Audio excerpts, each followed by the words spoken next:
edition of the Roundtable, coming to you live from the Punch Digital Studio. My name is Abiodun Adewale, your anchor for today. And of course, as usual, you know, we have hot topics coming from different issues affecting the lives of every Nigerian, even as we are barely a month into the new dispensation of a new government in Nigeria. It's barely a month into the administration of President Tinubu, and there has been policies, news stories, dismissals, appointments, and a whole lot of stories that have packed up an interesting conversation over the last 20 days or thereabouts since his inauguration on May 29. And on today's edition of the show, we will be dissecting some major issues that are arising from some of the decisions and policies that will be enacted by President Tinubu, maybe as before we even leave this place, or even in the coming days, and maybe in the next 4 years at least, or in the next 8 years. So we will be discussing from his current visit to France for the new Financial Pact Summit, and of course the proposed increment in the salaries of public servants, as well as the dismissal and replacement of service chiefs. And you know, I will be opening up the conversation, and to expand them on today's edition of the show, we have our regulars in the studio already. I will start from my right hand side. Mr. Femi Morgan joins us as usual. Thank you very much. Thank you so much. Thank you so much. And of course, the usual suspect, Shegun Odunayo, is also in the studio. Thank you very much for having me here, Biodun. Good afternoon to our viewers. All right, let's roll and let's begin straight from the current location of President Tinubu, who is currently in France, where he will be joining world leaders for the new Global Financial Pact Summit. From what we understand, President Tinubu will be joining other world leaders to sign and review some certain policies that will help countries needing help, especially those that have been impacted by COVID-19 pandemic, which struck the world in the year 2020 and which the entire world is also trying to recover from.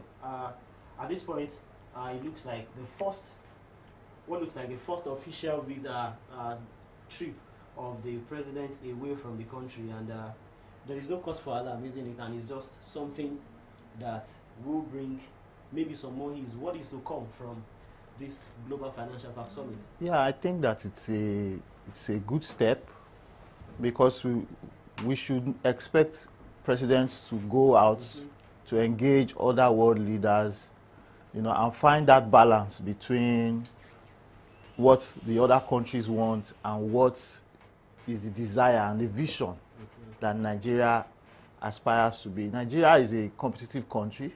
Nigeria is a country that should marshal its point shoulder to shoulder with other developing countries, and the negotiation table should not be skewed towards the West. Yeah. You know, the negotiation table should be more equal this time around. And so we expect that the president and his advisors will look at the fine lines. You know, every world power has an interest.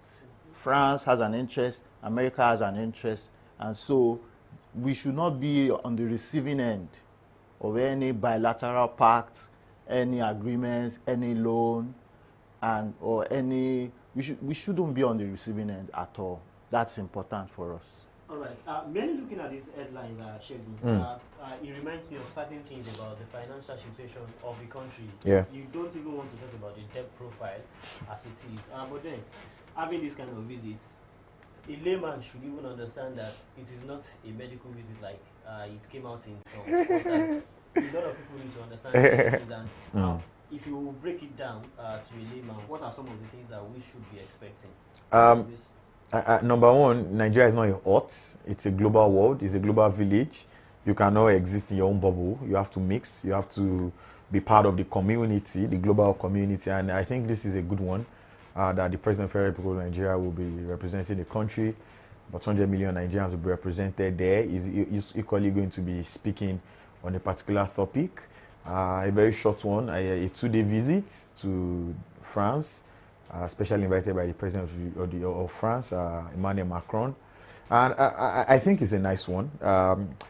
on such topic at this point in time, especially when it looks like the president is leaning, his early days are leaning towards economic policies and things that will bring savior and prosperity to the Nigerian people, because at the moment it looks like that is one of our major deficiencies. So I think it's a good one. And yes, you said earlier that many Nigerians were speculating on social media that he was going to be on a sick bed.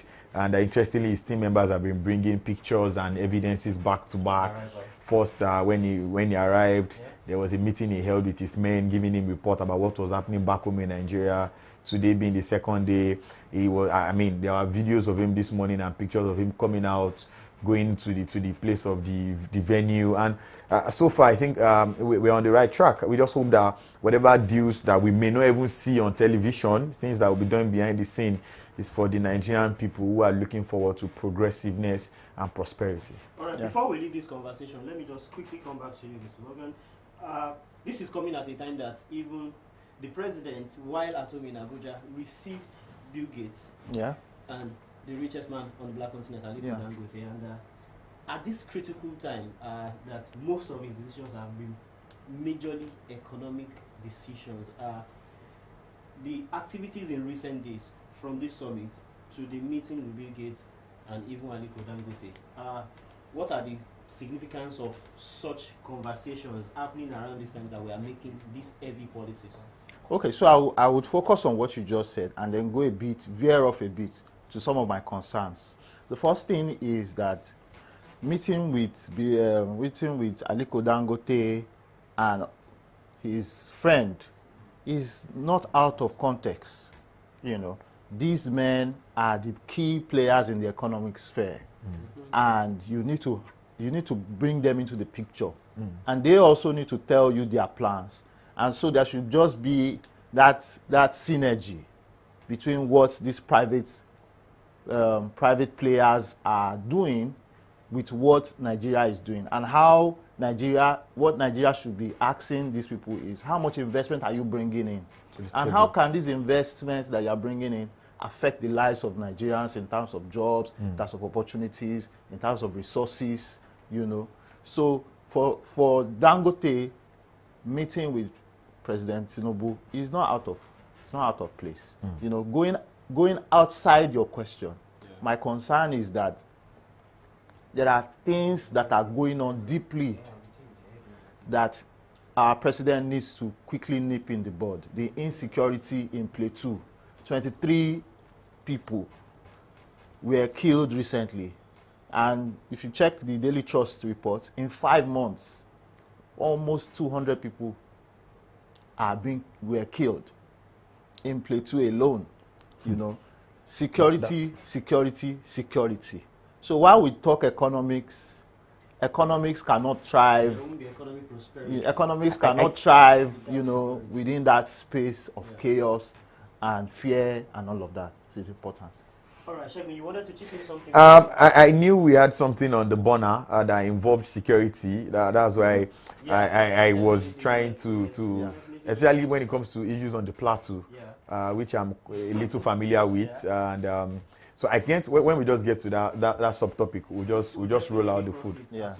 So from what we understand, President Tinubu is supposed to arrive back in the country on Saturday after his 2-day visit. And of course, we will be keeping tabs with some of the policies that will be coming out from that. But while Baba was preparing to travel as at last night, there were stories making rounds again as a man that has been in charge, and he's been known to be bringing out the hottest stories and breaking news from media houses very late at night. And yesterday being disappointed as usual. What we got was this proposed increment in the salaries of public officials, and it's about a 114% increment, which a lot of people have been wagging and be going AYI about. What is the fate of an average Nigerian when public officials who have fat bonuses, fat allowances, and even fat salaries are first being considered before we even finish the negotiations around the minimum wage for between the government and the labor? So, Shegun. I think it was already in France when that story broke. A particular media organization was forced to pick it up, and then So many, of course, social media, boom, there was a burst, and it was everywhere like wildfire. And the first questions many persons, including myself, asked was, is this the next thing? Before I truly went into the deep of the issue. Okay, what is this issue? What are Nigerians talking about? RMFAC proposed a 114% increment in the allowances and the salaries of individuals who are working for Nigeria. The president, his deputy, governors, their deputies, and so on. And it was expected that when the Nigerian president was coming up with policies that was adding to the pressures of the Nigerian people, people are going to speak up. Sure. Electricity subsidy remover, education subsidy remover, fuel subsidy remover, FX, cancellation of 2 rates when it comes to FX. So it was just normal that these things that the president is saying is going to bring prosperity to the Nigerian people is actually bringing pressure. But what they are saying is it is for the now.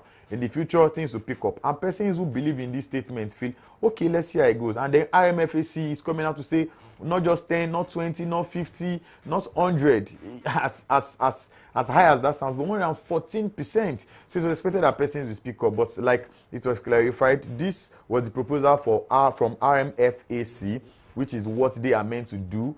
These are agencies that continue regardless of what government is happening or taking place. However, it is at the disposal of the president to do with or without the recommendation. Now, everybody is looking and waiting for what will happen to President Buhari. Is he going to be signing when he's telling Nigerians to cut their coat according to what the economy is telling us? Or is he going to sign and put more pressure on the Nigerian people when people are already angry and pissed at what is happening in the country at the moment? I think time will tell. Well, maybe time will tell, but Morgan, from what we understand, the State House has released a statement that it is a false salary increment.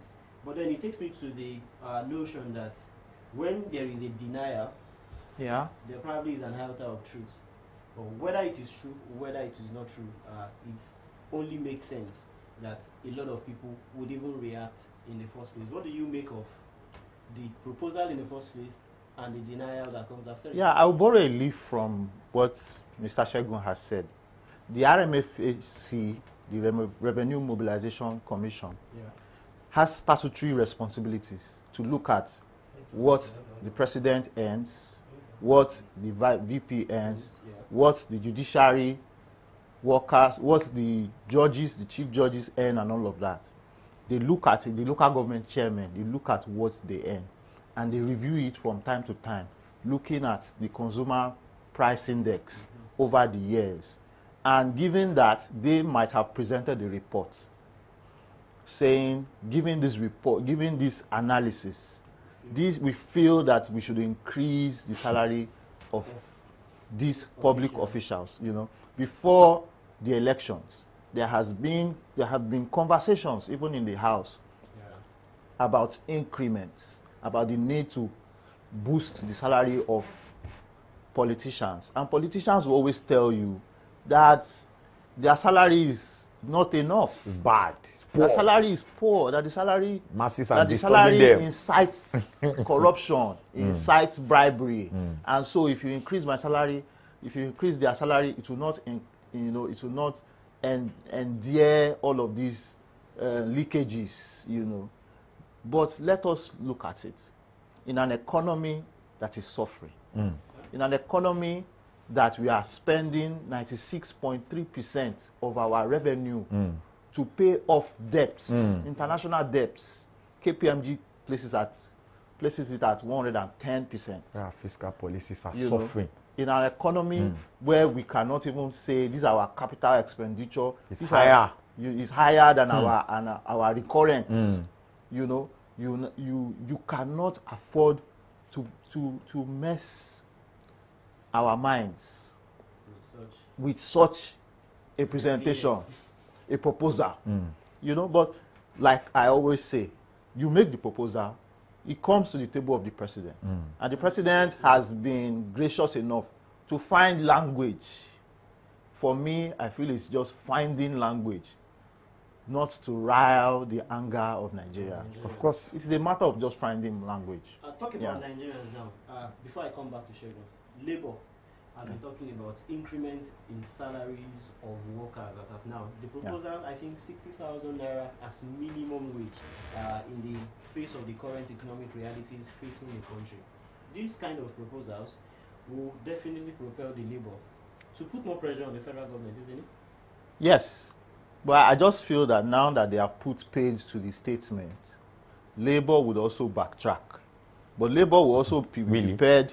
Yes, Labour will be prepared. Labour will attract. It's like you set a trap for a lion. Labour will backtrack and watch. See what happens. See what happens.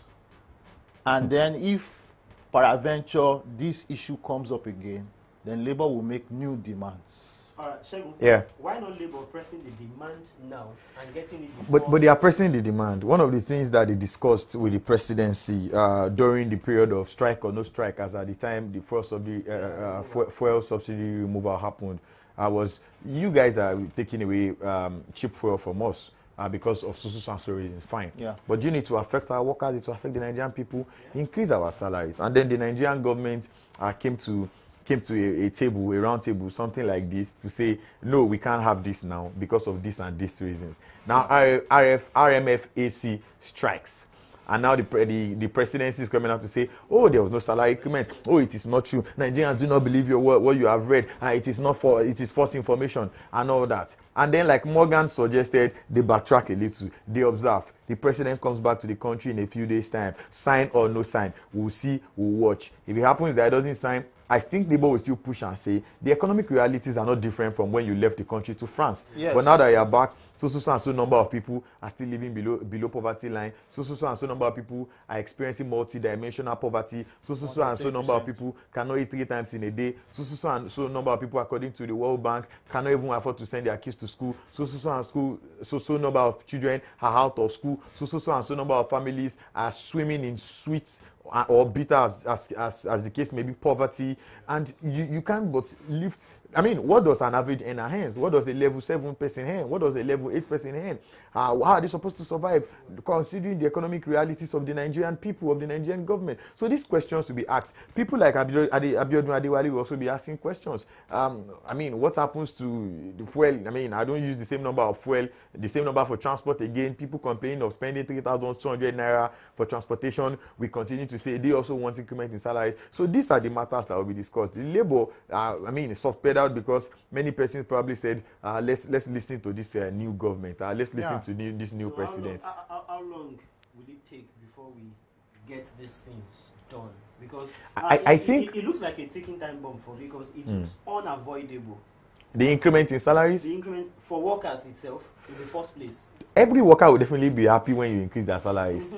Even if everything is going on fine. And then if you look at economic reality and you discover that things are going down the drain, it is expected that you speak up. It is the job of the labor union to continue to fight for their members, and it's also the job of the president or the presidency to ensure that everything is kept in place. We are asking for salary cuts for public officials. We are saying the National Assembly is spending too much. A few days ago, our organization here, we went viral for the is it 20.something billion that will be spent by the National Assembly for clothing and all that, allowances, and it sparked a lot of controversy. And we are still saying that is too much. Nigerians are hungry. What you are spending in your homes, many millions of homes do not spend it. And then you are now bringing one RMFAC. It's normal for people to be angry.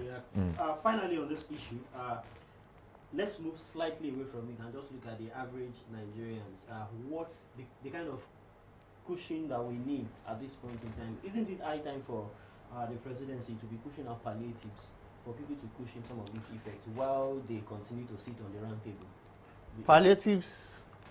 Palliatives should come after negotiations, because I feel that if you do not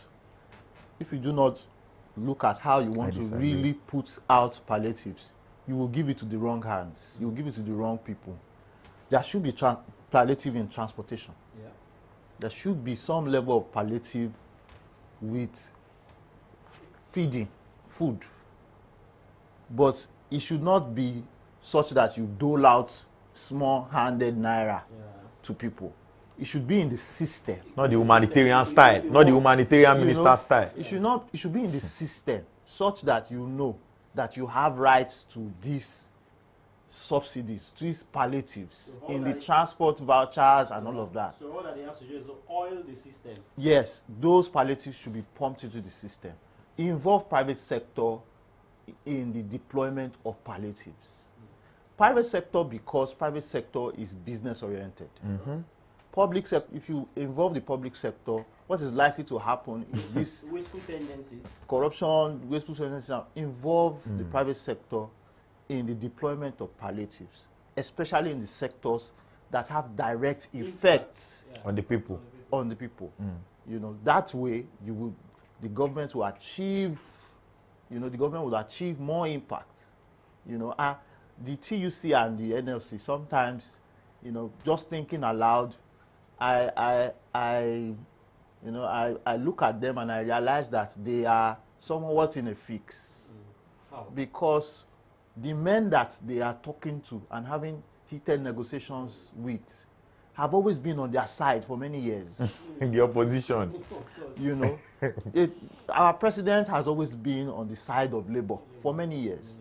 The Dele Alakes, the Gbajabi Amilas, they have always been on the side of labor for many years. It is not in the case of Oshomole and President Obasanjo. Here we have old friends. Even though Oshomole was speaking for the government a few weeks ago. Here we have old friends coming to the table to say, guys, even if you are angry, we've come too far to be angry with one another. This is what we want to do. So my fear is, will Labour be friendly enough to forget that it is serving the people? Or will Labour say, yes, you are my old friend, but this has to go the way it needs to go? Well, interesting days are still ahead as far as policies regarding the economic situation of Nigeria is concerned. But while we are talking about economic prosperity and, of course, the average Nigerian being able to afford some certain things, without security, all these things might not be in place. And that takes us to the matter of replacement of service chiefs, which happened some days ago. As we speak, we have new sheriffs in town, and of course, a new national security advisor in person of Manamu Badu. And it places, it brings a lot of questions about it, because we have a new chief of defense staff, chief of army staff, chief of naval staff, the air staff, and the assistant inspector general of police, and of course, the defense intelligence as well. So it is natural for government to want to change. At the inception of every government, we want to see a change. We definitely will probably see a change in these positions. To what effect, if I may ask, in terms of how well these people will serve? For me, I feel that changing the chief of staff is just a cosmetic endearment. You need to restructure the entire security architecture of this country. You need to bring in state police to assist the main Nigerian police force. You know, you need to bring in state police. You need to restructure the army in such a way that they become more friendly and more accessible. You know, insecurity that is happening in several pockets of the country is happening because there's no synergy, you know, and that all of these armed forces are somewhat in competition. You know, so what I would like to see is to see the naval chief, you know, partnering closely with the army, to see the police, you know, making great moves in making sure that our police is not brutal, and, you know, all of this issue of extrajudicial killings, you know, are things of the past. Issues of extortion and all of that are things of the past. So systemic moves by these chiefs need to be made. You know, the names and the new colorations of faces, you know, are just going to be there if those systemic changes are not implemented or are not made. All right, Shegun. One of the things that came up when these appointments were made, a lot of people started to look at regions. how was it shared, who is from here, who is from here, and who is from there. But another thing that people also pointed out is the fact that one of them even has just barely a year left. Yeah. In service. The acting IGP. Yes. It's like Betokun. Yeah. So where does that bring us in terms of zoning and number of years in service? You know, the funny thing is, the most important thing about this activity is performance. What is your KPI? What are your KPIs? Key performing index. How well are you going to perform? These are the problems they were experiencing before you coming on board. Now that you are on board, what special thing are you bringing in? The most important thing, honestly speaking, it's sad that it's part of our system. The most important thing is if somebody is Efik or a Bibio or non-speaking part of Igbo or Calabar speaking part of Yoruba or Kanuri man from the north, you are not Fulani enough. The most important issues, especially when it comes to security, economy, those kind of critical issues, the best of the very best should be picked out to serve. Yeah. Nobody cares if, as long as I am. Is that what we have now? Well, from personal findings that I've made, people in the army are happy that Lagbaja is now their boss. Many persons have brought out pictures and videos of how he was actually leading from the front on many occasions.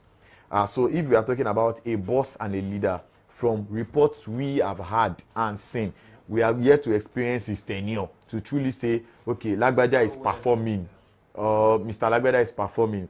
And for Navy, you know, CG Musa. Yes, we are looking at these guys and saying, okay, you guys knew the problem that was around. You made earlier, you guys, we are talking about the problem on the plateau, and talking about killings in Mangu. Since I have known that place, it is something that if you speak to someone from Mangu, they will tell you it's a norm. Whenever it makes it to the news, it is only terrible. So if it doesn't make it, the fact that it's not making it to the news does not mean that it is not happening in Mangu. It is that bad. It is a norm. It is the usual. So for it to make it to the news, it means one bad thing has really happened.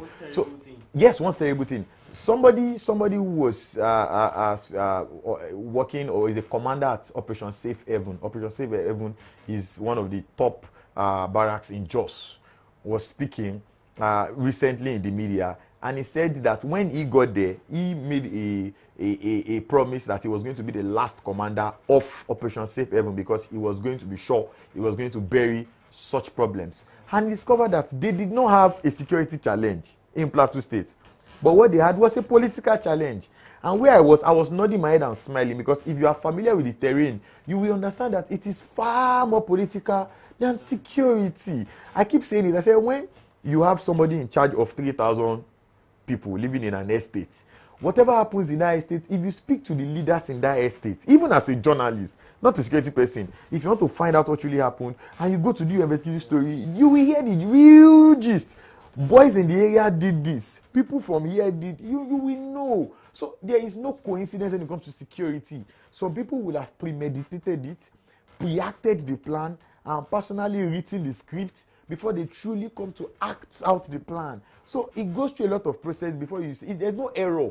There's no error in these things. These things would have been planned by certain persons that we hope that the security guys that are leading us now react to us. A few weeks ago, it's less than a month because the president has not even used a month. Yeah. The president was, in bringing in the old guys into the villa and they were speaking and all that. But perhaps he was not too happy with what was happening because even what he said at that meeting was that he wants them to share intelligence and work as a unit. That is what we expect from this new crop now. We are happy that Mr. Egbetokun has truly come on board. His predecessor has handed it over to him. The other guys will be done tomorrow. But we want these guys to come on board, look at the challenges, look at the problem happening within the rank and file. What is happening within the rank and file? You want AK-47 and you want to perform. take the AK-47. They should not be squandering budgets, because these were the reports that we are hearing in the past, where military men began to abandon their jobs because they were scared their bosses were dilly-dallying and they were doing certain things that was not helping the security apparatus. So what we need right now is for these killings to stop. You will not understand it because you are here in a cold studio. You will leave and then go to the job and then go home and enjoy. But people living in these places, Southern Kaduna, Mangu, Plateau, Jos, Nasarawa, Middle Belt especially, and some parts, even in the northeast and the northwest, these are serious issues where we need town halls where serious things will be dealt with. All right, as we try to cross the finish line on the show, I'm going to ask you the same thing now, or exactly the same thing. Plus the new National Security Advisor, we have new 7 sheriffs in town. Are these the best in terms of not comparing performances, because they've not even done anything as we speak, but we've had service chiefs in the past, and we know the way things have been.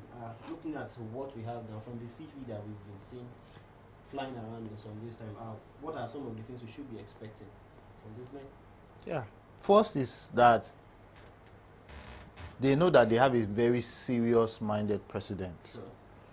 And if the president is serious enough, there should be targets. And if you do not meet your target, you should be finding your way out as fast as possible. You know, that is one of my expectations. The second thing is that if you look at all their profiles, they're very brilliant minds who have put their minds at their job, who have also studied about security and the psychology of the human being. We want to see all of that coalesce into results. We want to see results as fast as possible. You know, and these results have to be tangible. We want to see a reduction in the crime rates. We want to see a peaceful plateau, a peaceful Kaduna, irrespective of what the dynamics are: political, religious, insurgency, terrorism. We want to see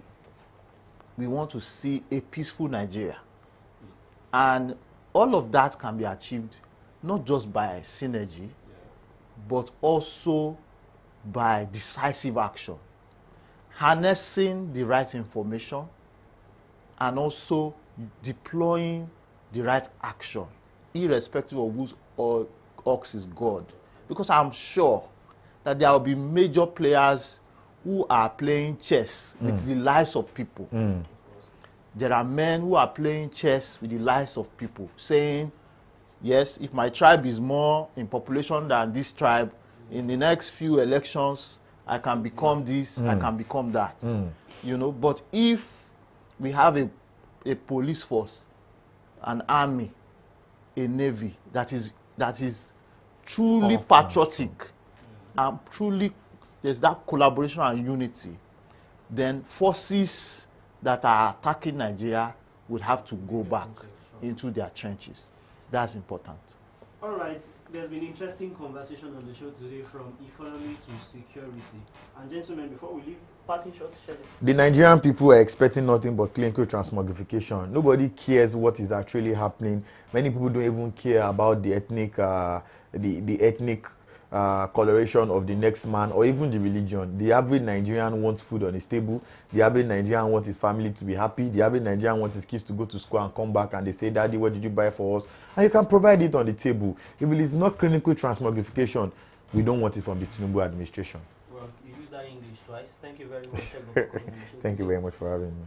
Parting shots, Mr. Morgan. There's a great expectation from the president, because he's coming from a history.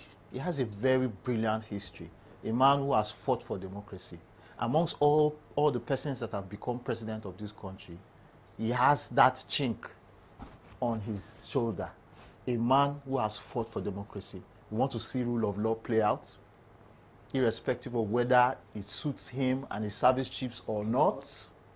We want to see him deliver prosperity to Nigerians. True prosperity. His manifesto was renewed hope. And he reminded me of MKO Abiola, who promised Nigerians that he would change their lives and that the economy would compete with the economies, the developing economies. Cairo, Algeria, all of those huge prosperous northern African countries would not be able to compete with us. Those were the promises that were renewed by Tinubu with his renewed hope manifesto. We want to see what he can do, not what he is saying. We want less of rhetoric and more of action. All right. Thank you very much, gentlemen, for being on the show today. And of course, thanks to you for being there as well. It's barely a month into the administration and policies are coming thick and fast. We will be back here next week to bring you some of the hottest debates around the country as well. Until then, my name remains Abiodun Adewale. Do enjoy the rest of the day. Bye for now.